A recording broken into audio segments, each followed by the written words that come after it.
सबसे बड़ा कौन? अकबर बीरबल की कहानी। एक बार अकबर बिस्तर पर पड़े पड़े पानी मांगे जा रहे थे। आसपास कोई खास निजी सेवक था नहीं, सो महल का कूड़ा कचरा साफ करने वाले निम्न दर्जे के मामूली नौकर ने हिम्मत कर के बादशाह को पानी का गिलास दिया। अकबर उस अपने कमरे में देखकर चौंक गए, लेकिन प्यास इतनी लगी थी कि वो खुद को रोक नहीं पाए और पानी पी लिया। तभी वहां अकबर के खास सेवक आ पहुंचे। उन्होंने फौरन उस कचरा साफ करने वाले नौकर को कमरे से बाहर कर दिया और सभी अकबर की चापलूसी करने लगे। दोपहर हुई तो अकबर का पेट खराब हो गया। हकीम को बुलाया गया, पर फिर भी अकबर की हालत में सुधार नहीं हुआ। अब राज वैद्य आए, उनके साथ राजजोशी भी थे। उन्होंने कहा भी शायद आप पर किसी मनहूस व्यक्ति का साया पड़ गया है, इसीलिए आपकी तबीयत खराब हो गई है। अकबर बादशाह को तुरंत उस कचरा साफ करने वाले नौकर का ख्याल आया। उन्होंने कहा कि आज सुबह मैंने उस कचरा साफ करने वाले के हाथ से पानी पिया था, इसलिए मेरे साथ यह सब हुआ है। उन्होंने गुस्से में उस नौकर को मौत की सजा दे दी। थोड़ी ही देर में सिपाहियों ने उस नौकर को कारागार में बंद कर दिया। बीरबल को जब इस बात का पता लगा तो वह उस नौकर के पास गए और उसे सांत्वना देते हुए कहा कि वह उसे बचा लेंगे। बीरबल तुरंत अकबर के पास गए और उनका हालचाल लिया।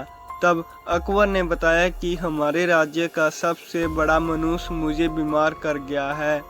यह बात सुनकर बीरबल हंस पड़े। तब अकबर को गुस्सा आया और वो बोले कि तुम्हें मेरी यह हालत देखकर मज़ा आ रहा है?